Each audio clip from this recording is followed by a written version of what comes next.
효소는 생명활동을 원활하게 처리하는 일꾼이다. 배터리가 없으면 가솔린이 연소되지 않듯이 효소가 없으면 우리는 생명을 유지할 수 없게 된다. 효소는 생명의 빛이다.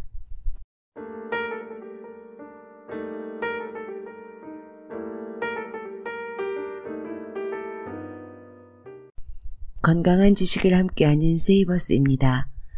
오늘 읽어드릴 책은 효소 식생활로 장이 살아난다. 면역력이 높아진다. 추루미 다카후미가 쓰고 전나무숲에서 펴냈습니다. 제목이 좀 기네요. 우리는 살기 위해 먹고 섭취한 음식물로부터 영양소를 흡수해 에너지로 전환합니다. 에너지는 활동하는 데 쓰이거나 질병을 퇴치하는 면역 에너지가 됩니다. 불필요한 것은 배설하는 과정이 필요합니다. 그것이 대사입니다. 대사는 한마디로 에너지의 생산과 소비작용입니다. 즉 생명 유지를 위해 유기체가 행하는 일련의 화학 반응입니다. 인간의 몸은 100조 개의 세포로 구성되며 한 개당 매분 100만 회의 화학 반응이 일어납니다. 우리 몸은 화학 반응으로 생명 에너지를 일으키는 커다란 공장이며 건강은 몸이라는 화학 공장의 시스템이 순조롭게 가동하는 상태입니다. 이처럼 중요한 일련의 화학 반응을 일으키는 촉매가 바로 효소입니다. 촉매란 자신은 변화하지 않으면서 주변 물질의 화학 반응을 촉진하는 물질입니다. 한마디로 효소는 우리 몸의 산소이자 물입니다. 효소가 없으면 단백질도 당질도 지방도 에너지로 전환하지 못해 우리는 생명을 유지할 수 없게 됩니다. 오늘 이 중요한 효소가 무엇인지에 대해서 알아보도록 하겠습니다. 저자 소개 추루미 다카후미 의학 박사이자 효소 영양학의 1인자로 1948년 이시카와현에서 태어났다. 가나자와 의과대학교를 졸업한 후 하마마스 의과대학교에서 수련으로 근무했다. 현재 추루미 클리닉의 원장으로서 일반 환자부터 난치병 환자까지 치료하고 있다. 그는 병의 가장 큰 원인은 체내 효소의 낭비와 효소가 결핍된 식생활이다 라는 확신 아래 효소 영양학의 바탕을 둔 치료법을 연구 및 실천하고 있다. 그는 건강을 위해서는 효소가 풍부한 식생활을 해야 한다고 강조한다. 국내에 소개된 책은 효소의 비밀, 일일 효소 단식, 아침 효소 주스 다이어트 등이 있다. 책의 큰 목차, 프롤로그, 장이 썩고 있다. 우리 몸도 약해지고 있다. 제1장, 수면과 건강을 좌우하는 효소의 위력. 제2장, 면역력의 신세계 장 면역력. 제3장, 독소로부터 장을 지킨다. 제4장, 산화로부터 몸을 지킨다. 이제 책의 본문을 부분 발췌해서 읽어드리겠습니다. 장 오염을 치료해야 수면과 건강이 보장된다. 만성질환은 어떤 식으로 발병할까? 사람을 나무에 비유하면 그 과정이 쉽게 이해가 간다. 나무의 부위별 역할을 보자.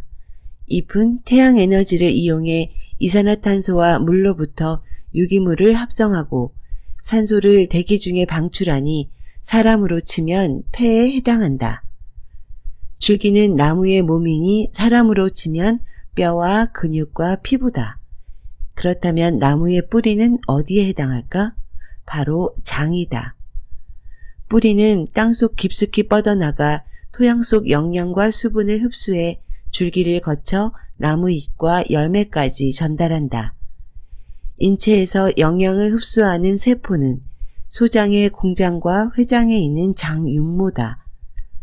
영양 흡수세포 없이 인간은 몸에 필요한 영양분을 얻지 못한다. 장육모는 300만 개가 있는데 장육모 하나에는 5,000개나 되는 영양 흡수세포가 있다. 소장 전체로 보면 1500억 개의 영양 흡수세포가 있는 것이다. 이 방대한 수의 세포들이 장 속의 영양분을 흡수한다. 참고로 수액은 혈액과 림프액에 해당한다. 토양이 부패하면 그곳에 뿌리내린 나무는 어떻게 될까? 조만간 말라 죽는다.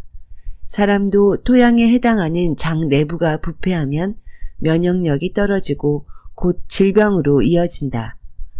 앞서 설명한 항암제는 장 육모에 있는 영양 흡수세포를 파괴한다. 이 점이 내가 항암제를 쓰지 않는 결정적인 이유다. 하웰 박사의 위대한 발견. 효소의 존재가 일반인에게 알려지기 시작한 것은 최근의 일이다. 일본의 경우 아직 10년도 채 안 됐으며 효소 영양학의 발상지인 미국도 30년이 채 안 된다. 효소 영양학을 처음 세상에 내놓은 이는 미국의 에드워드 하웰 박사다. 그는 무려 50년에 걸쳐 효소를 연구해 1985년에 효소 영양학을 펴냈다. 박사의 책 내용은 실로 획기적이다. 질병은 왜 발생하는가? 라는 원론적인 질문에 대해 효소 부족이 질병을 일으키며 난치병은 극단적인 효소 부족이 원인이라고 답을 찾아냈다.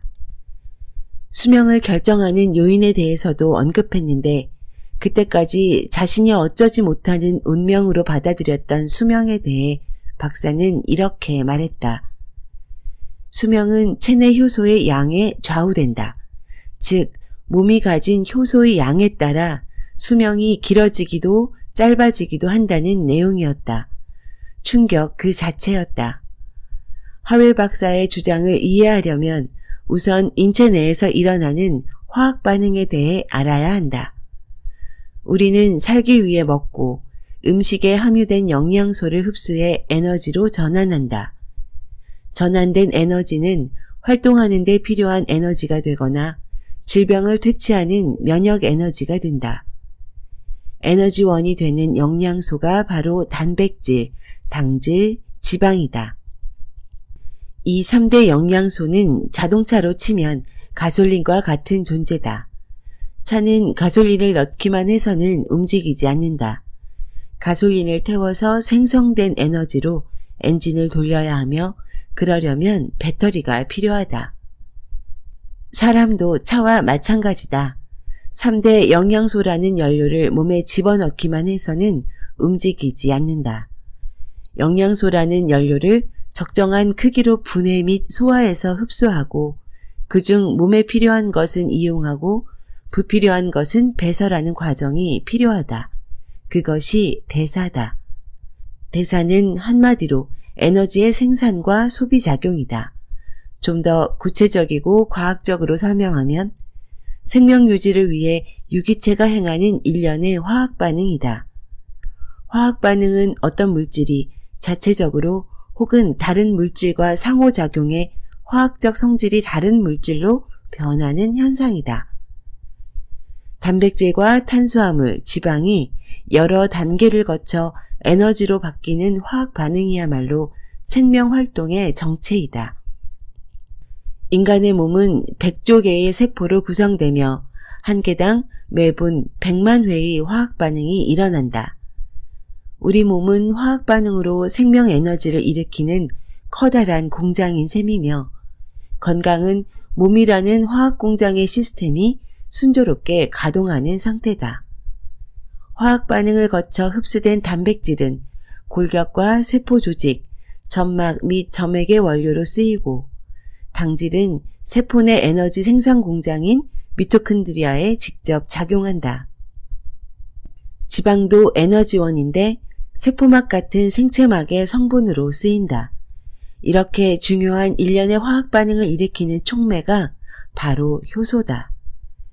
촉매란 자신은 변화하지 않으면서 주변 물질의 화학 반응을 촉진하는 물질이다. 연소라는 화학 반응을 예로 설명하면 이해가 빠를 것이다. 각설탕에 성냥으로 불을 붙여도 각설탕은 타지 않는다. 하지만 각설탕 위에 단백질을 올리고 불을 붙이면 각설탕은 불꽃을 일으키며 타오른다. 단백제가 촉매 작용을 했기에 일어나는 현상이다.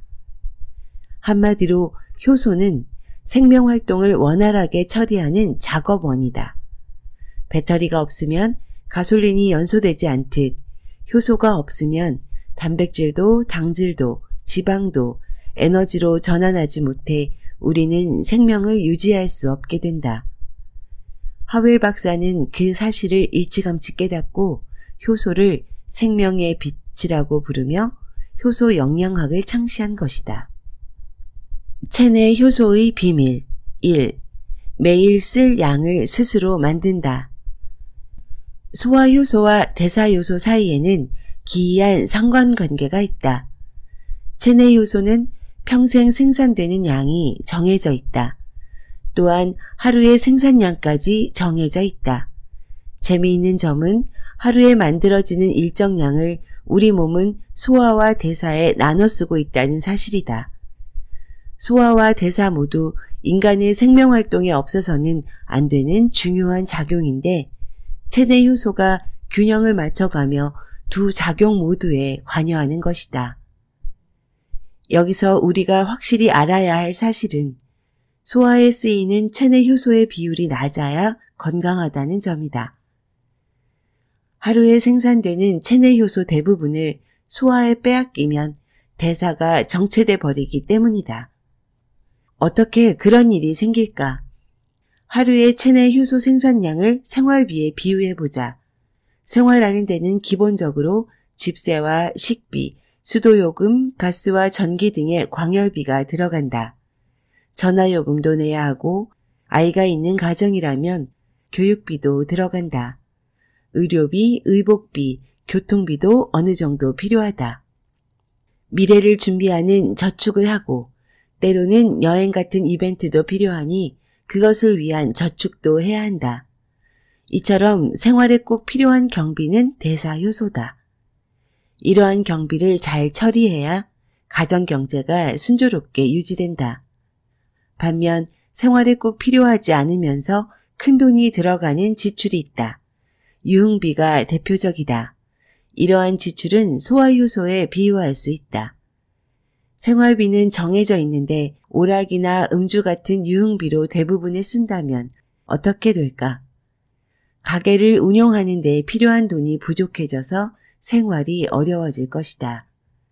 조금 억지스러운 면은 있지만 체내 효소를 소화에 낭비하는 것은 가정으로 치면 생활비를 탕진하는 것과 비슷하다. 이것은 어디까지나 이해를 돕기 위한 예시다. 소화효소의 적절한 작용은 매우 중요하다. 체내 효소를 소화효소에 과잉 소비했을 때의 위험성을 이런 식으로 표현했을 뿐이다. 체내 효소의 비밀 2. 대사효소의 작용은 생명활동 그 자체다. 대사효소의 역할을 좀 더 자세히 살펴보자. 우리 몸에서는 매일 1, 2조 개의 세포가 생겨나고 비슷한 수의 세포가 사멸한다. 이 과정에 모두 관여하는 것이 대사효소다. 대사효소는 모든 세포와 조직에 존재하며 각기 다른 작용을 한다. 동맥 내에는 98종류의 대사효소가 있고 뇌와 심장, 간, 신장, 폐 등의 장기에는 수천 종이나 되는 대사효소가 존재한다. 효소의 종류만 해도 그 정도이니 전체 수로 따지면 무한하다고 해도 좋을 정도다. 이들 효소는 역할을 분담해 100만 종 이상의 서로 다른 화학 반응을 끊임없이 수행하고 있다. 체내 효소의 비밀 3. 음식이 효소를 낭비한다. 건강하지 못한 음식. 지금 우리 주위에는 인스턴트, 레토르트 같은 가공식품, 백설탕이 들어간 식품, 당 지수가 높은 식품, 첨가물 범벅인 식품, 고단백 식품, 농약이 묻어있는 식품, 트랜스 지방산 같은 나쁜 기름을 쓴 식품, 가열 처리된 무효소 식품 등이 수도 없이 많다. 이 식품들은 자연의 먹을거리 시스템에는 존재하지 않았던 것들로 우리 몸이 이 물질들을 분해하고 소화하려면 방대한 양의 소화효소를 소비해야 한다. 소화효소가 부족해지면 소화효소를 분비하는 췌장 등의 기관은 온몸의 조직이나 세포에 비축되어 있던 효소를 동원해 소화효소로 변환해 분비하려고 애쓴다. 이것이 효소의 적응 분비의 법칙인데 실생활의 질이 나쁠수록 대사효소의 역할을 해야 할 효소가 소화효소로 동원되어 낭비되고 마는 것이다. 과식, 소화효소의 낭비를 부추기는 또 하나의 요인은 과식이다. 과식이라는 나쁜 습관이 소화불량을 일으키고 소화불량 때문에 대장 내에서는 부패, 이상발효, 지방의 산화 등의 현상이 일어난다. 그 결과 질소 잔류물이 생기는데 이것이 우리 건강을 위협한다. 먹고 바로 자는 습관. 먹고 바로 자는 습관도 체내 효소를 소화효소로 낭비한다. 1830년대에 미국에서 내추럴 하이진이라는 자연주의 운동이 일어났다. 생과일과 생채소 중심의 자연식이 인체의 자연치유력을 회복하고 유지한다는 내용의 건강 철학이다. 나 역시 이를 지지한다. 내추럴 하이진에 따르면 하루 24시간은 인체의 생리 리듬을 기준으로 3가지 시간대로 나눌 수 있다고 한다. 새벽 4시부터 정오까지가 배설의 시간대이고 정오부터 저녁 8시까지는 영양 보급과 소화의 시간대, 저녁 8시부터 새벽 4시까지는 흡수와 대사의 시간대이다. 즉 밤늦은 시간대는 흡수한 영양소를 대사하는 시간이지 음식을 섭취하는 시간이 아니다. 이 시간대에 음식물을 섭취하면 효소의 낭비가 심해지고 그로 인해 대사활동에 쓰일 효소가 모자라게 된다. 이는 건강을 악화시키는 행위다. 밥 먹고 바로 누우면 소가 된다라는 옛말이 있다. 이는 의학적으로 봐도 옳은 소리다. 나는 이 말을 살짝 비틀어서 친구들에게 이렇게 말해준다.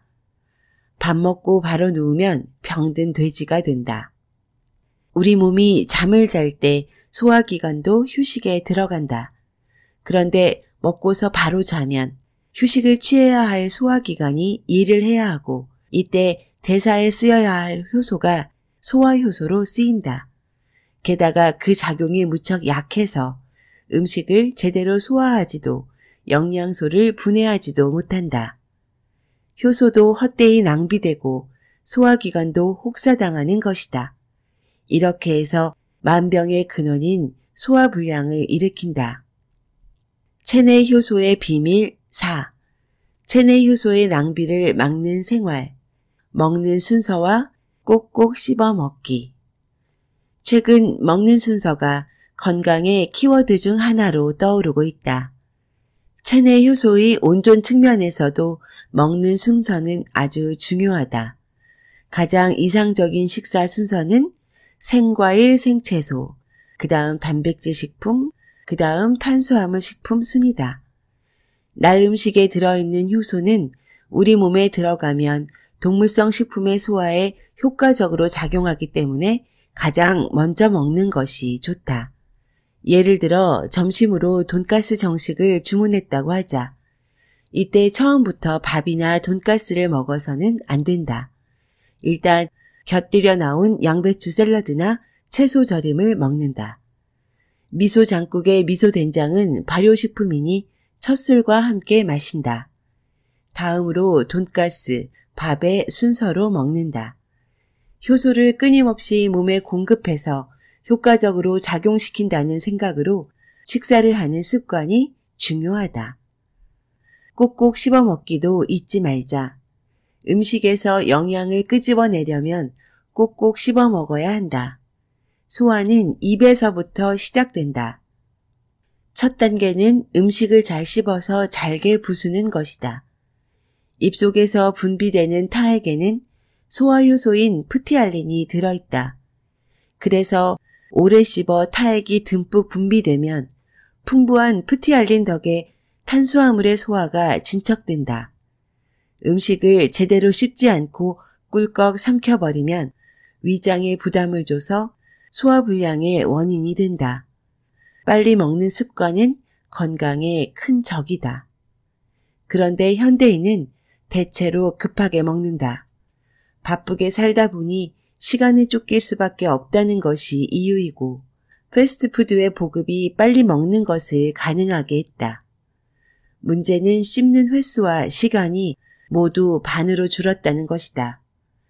가나가와 치과대학교의 사이토 시게루 교수의 연구에 따르면 제2차 세계대전 전에 비해 한 끼 식사를 할 때 씹는 횟수가 많이 줄었다고 한다.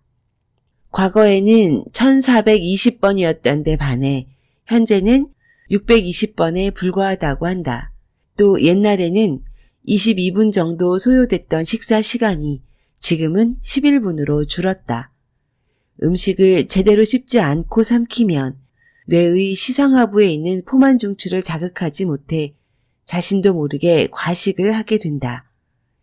과식은 질병의 근본 원인인 소화불량을 일으키고 비만까지 초래한다. 잘못된 작은 습관이 이렇게나 무서운 결과를 가져오다니 놀랍지 않은가. 체외 효소의 비밀 1. 날 음식에 있으며 소화를 돕는다. 생식의 힘. 식이효소란 날 음식에 들어있는 효소로 소화력이 있다. 일본에서는 꽁치, 고등어 같은 생선구이에 물을 갈아서 곁들인다. 이는 식이효소의 소화력을 이용한 매우 현명한 식사법이다. 왜냐하면 곱게 간 무에는 100종류 이상의 효소가 들어있기 때문이다.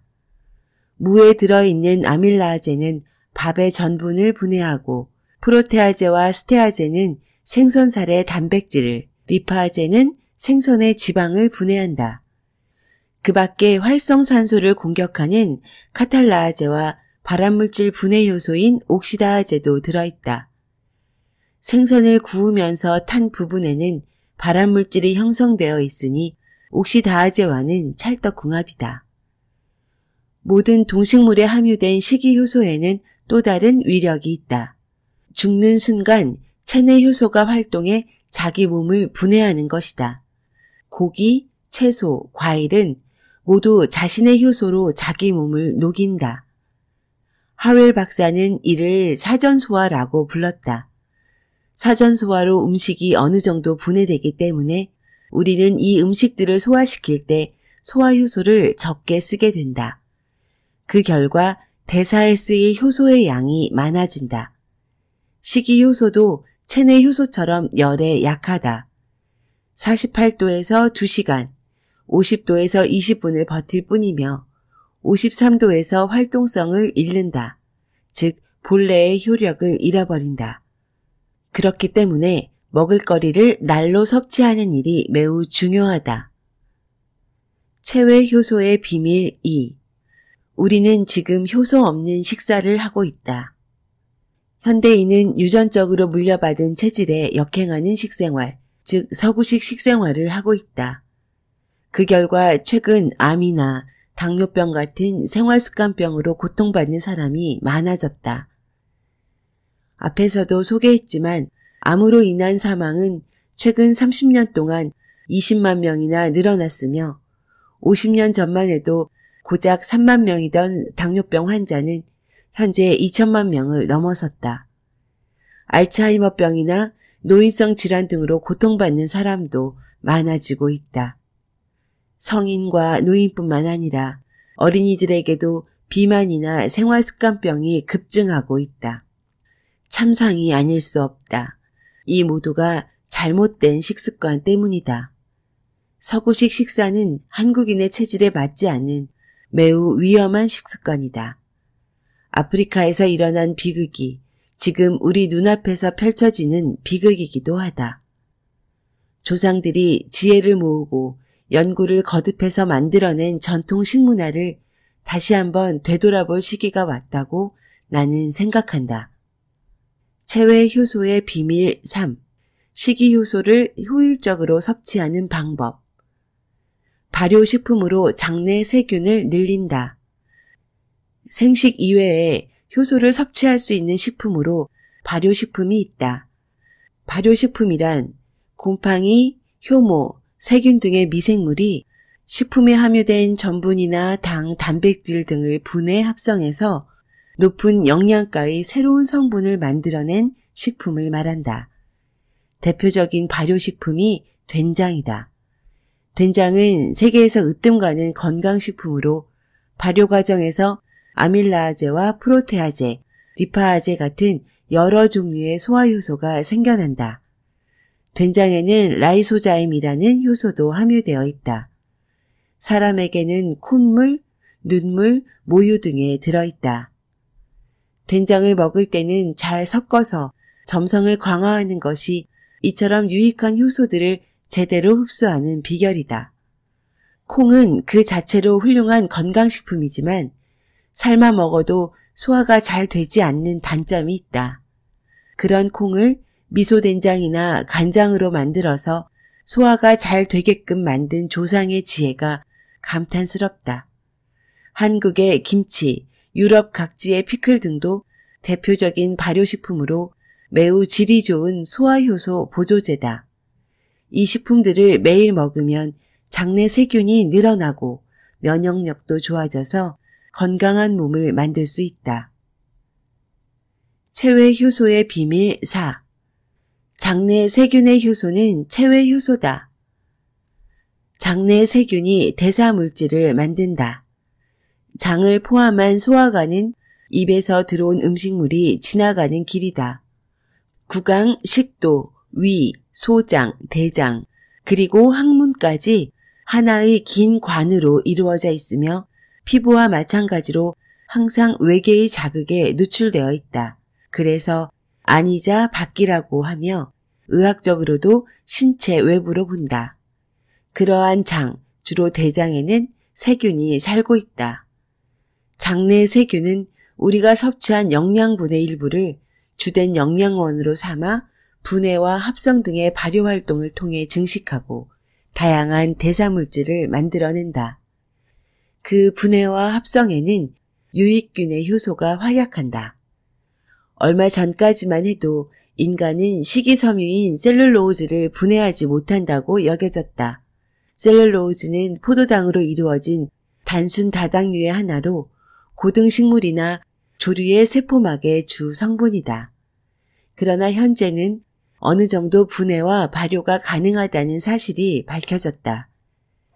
장내 유익균이 지닌 효소의 작용 덕분이다. 장내 세균은 인체에 속한 존재가 아니라 인체와 공생하는 존재다. 그래서 나는 장내 세균이 지닌 효소도 체외 효소로 분류한다. 이들의 작용으로 만들어지는 대사물질이 우리의 건강에 큰 영향을 준다. 그 대사물질은 단쇄 지방산이라는 유기물이다. 지금까지 추루미 다카후미의 효소 식생활로 장이 살아난다, 면역력이 높아진다를 요약해서 읽어드렸습니다. 효소를 섭취하기 위한 가장 좋은 방법은 생식입니다. 생식을 하기 위한 좋은 습관이 바로 채식 중심 식단입니다. 채식을 통해 화식을 보완할 수 있습니다. 소화효소를 섭취하는 가장 좋은 방법은 바로 과일입니다. 과일은 요리를 하지 않고도 즐길 수 있는 완벽한 음식입니다. 인류는 태초부터 과일을 먹는 존재입니다. 과일을 드십시오. 당신의 효소은행을 지켜주는 현금입니다. 진정한 건강과 다이어트에 관심 있는 분들은 이 책 효소 식생활로 장이 살아난다, 면역력이 높아진다를 꼭 한번 읽어보시길 추천드립니다. 지금까지 건강한 지식을 함께하는 세이버스였습니다. 감사합니다.